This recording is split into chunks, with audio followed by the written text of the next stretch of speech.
మీరు ఈరోజు ఉదయం లేచిన దగ్గర నుంచి ఇప్పటి వరకు ఎన్నిసార్లు పెట్రోలియం ఉత్పత్తులను ఉపయోగించారో మీకు తెలుసా? మీరు బైక్ స్టార్ట్ చేసినప్పుడు పెట్రోల్ ఉపయోగించారు. గ్యాస్ స్టవ్‌పై టీ తయారు చేసినప్పుడు ఎల్‌పీజీ ఉపయోగించారు. మొబైల్ ఫోన్ చేతిలో పట్టుకున్నారు. టూత్ బ్రష్ వాడారు. రోడ్డుపై ప్రయాణించారు. కానీ ఆశ్చర్యకరమైన విషయం ఏమిటంటే ఈ వస్తువులన్నింటికీ మూలం ఒకటే. అదే క్రూడ్ ఆయిల్. ఇప్పుడొక ప్రశ్న. మీ బైక్ ట్యాంక్‌లో ఉన్న పెట్రోల్ అసలెక్కడి నుంచి వచ్చింది? దాన్ని ఎవరు తయారు చేశారు? ఏదైనా ఫ్యాక్టరీలో తయారైందా? లేక భూమి సహజంగా సృష్టించిందా? ఇంకా ఆశ్చర్యకరమైన విషయం ఏమిటంటే, మీరు ఈరోజు ఉపయోగిస్తున్న పెట్రోల్ కోట్ల సంవత్సరాల క్రితం సముద్రాల్లో జీవించిన సూక్ష్మ జీవుల అవశేషాల నుంచి ఏర్పడిందని శాస్త్రవేత్తలు చెప్తున్నారు. అంటే ఒకప్పుడు సముద్రంలో తేలియాడిన సూక్ష్మజీవులు ఈరోజు మీ కారును, బైక్‌ను, విమానాన్ని నడిపిస్తున్నాయన్నమాట. కానీ ఆ జీవులు చమురుగా ఎలా మారాయి? భూమి లోపల ఎంత లోతులో చమురు ఉంటుంది? చమురు ఉందని శాస్త్రవేత్తలు ఎలా గుర్తిస్తారు? భూమిని తవ్విన వెంటనే పెట్రోల్ బయటకు వస్తుందా? రిఫైనరీలో క్రూడ్ ఆయిల్‌ని ఎలా పెట్రోల్, డీజిల్, గ్యాస్, విమాన ఇంధనంగా మారుస్తారు? మరి భవిష్యత్తులో ప్రపంచం ఎలక్ట్రిక్ వాహనాల వైపు వెళ్తున్న సమయంలో క్రూడ్ ఆయిల్ ప్రాధాన్యం తగ్గిపోతుందా? ఈరోజు వీడియోలో కోట్ల సంవత్సరాల క్రితం సముద్ర అడుగున ప్రారంభమైన ఒక అద్భుతమైన ప్రయాణాన్ని భూమి లోపల నుంచి ఆయిల్ బావుల వరకు, రిఫైనరీల వరకు, చివరికి మీ బైక్ ట్యాంక్ వరకు స్టెప్ బై స్టెప్ తెలుసుకుందాం.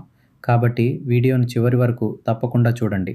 సుమారు 50 నుండి 300 మిలియన్ సంవత్సరాల క్రితం సముద్రాల్లో కోట్లాది సూక్ష్మజీవులు ఆల్గీ మరియు ప్లాంక్టన్ జీవించేవి. అవి చనిపోయిన తర్వాత సముద్ర అడుగున మట్టి, ఇసుక పొరల కింద కూరుకుపోయాయి. కాలక్రమేణా వాటి మీద మరిన్ని పొరలు ఏర్పడ్డాయి. దీంతో ఒత్తిడి పెరిగింది, ఉష్ణోగ్రత పెరిగింది.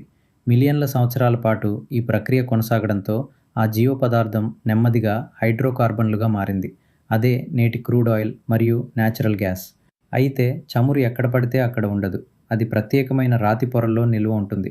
అందుకే జియాలజిస్టులు ముందుగా ఉపగ్రహ చిత్రాలు, భూకంప తరంగాలు, భౌగోళిక మ్యాప్స్ ఉపయోగించి భూమి అడుగున ఉన్న రాతి నిర్మాణాలను పరిశీలిస్తారు. సీస్మిక్ సర్వేలో భూమిలోకి తరంగాలు పంపి అవి తిరిగి వచ్చే సమయాన్ని విశ్లేషిస్తారు.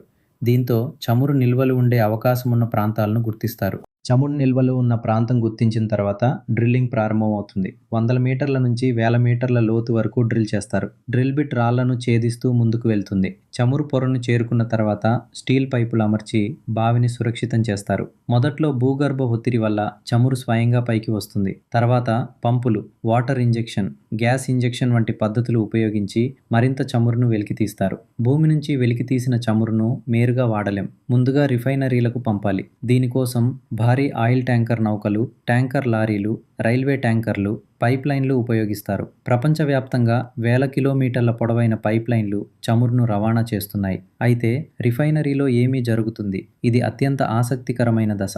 క్రూడ్ ఆయిల్ అనేది అనేక రకాల హైడ్రోకార్బన్ల మిశ్రమం. దాన్ని పెద్ద ఫర్నేస్లో సుమారు 400 డిగ్రీల సెల్సియస్ వరకు వేడి చేస్తారు. ఆ తర్వాత ఫ్రాక్షనల్ డిస్టిలేషన్ టవర్లోకి పంపిస్తారు. టవర్ పైభాగం చల్లగా ఉంటుంది, క్రింద భాగం వేడిగా ఉంటుంది. వివిధ హైడ్రోకార్బన్లు తమ మరిగే ఉష్ణోగ్రతల ఆధారంగా వేర్వేరు స్థాయిల్లో విడిపోతాయి.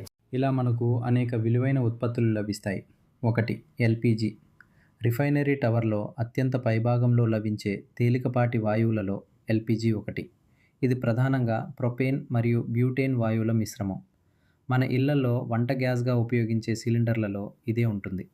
ఎల్‌పీజీ యొక్క ముఖ్యమైన లక్షణం ఏమిటంటే ఇది చాలా శుభ్రమైన ఇంధనం. కాలినప్పుడు తక్కువ పొగ మరియు తక్కువ కాలుష్యం ఉత్పత్తి చేస్తుంది. అందుకే ప్రపంచవ్యాప్తంగా కోట్లాది కుటుంబాలు దీన్ని ఉపయోగిస్తున్నాయి. ఇళ్లలో మాత్రమే కాదు, హోటళ్లు, రెస్టారెంట్లు, పరిశ్రమలు కూడా ఎల్‌పీజీ ఉపయోగిస్తాయి. 2. పెట్రోల్. ప్రపంచంలో అత్యధికంగా ఉపయోగించే ఇంధనాల్లో పెట్రోల్ ఒకటి. పెట్రోల్ తేలికపాటి హైడ్రోకార్బన్లతో తయారవుతుంది. ఇది చాలా వేగంగా మండుతుంది. అందుకే బైకులు, కార్లు, జనరేటర్లు, చిన్న ఇంజన్లు పెట్రోల్తో పనిచేస్తాయి. 1 లీటర్ పెట్రోల్లో సుమారు 34 మెగాజౌల్స్ శక్తి ఉంటుంది. అంటే చిన్న పరిమాణంలోనే భారీ శక్తిని నిల్వ చేసుకోగలదు. అందుకే ప్రపంచ రవాణా వ్యవస్థలో పెట్రోల్ కీలక పాత్ర పోషిస్తుంది. 3. నాఫ్తా. చాలామందికి నాఫ్తా గురించి తెలియదు. కానీ ఇది ఆధునిక ప్రపంచాన్ని నిర్మించే అత్యంత ముఖ్యమైన ఉత్పత్తుల్లో ఒకటి. నాఫ్తా నుంచి తయారయ్యేవి ప్లాస్టిక్, సింథటిక్ రబ్బర్, పెయింట్లు, డిటర్జెంట్లు, ఎరువులు, కాస్మెటిక్స్. మీరు ఉపయోగించే mobile phone cover, TV body, laptop భాగాలు, ప్లాస్టిక్ బాటిళ్లు ఇవన్నీ పరోక్షంగా నాఫ్తా వల్లే సాధ్యమవుతున్నాయి. 4. కిరోసిన్. కిరోసిన్ మధ్యస్థ బరువున్న ఇంధనం.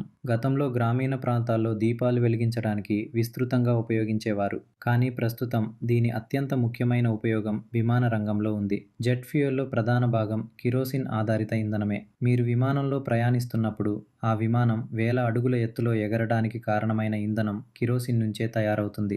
5. డీజిల్.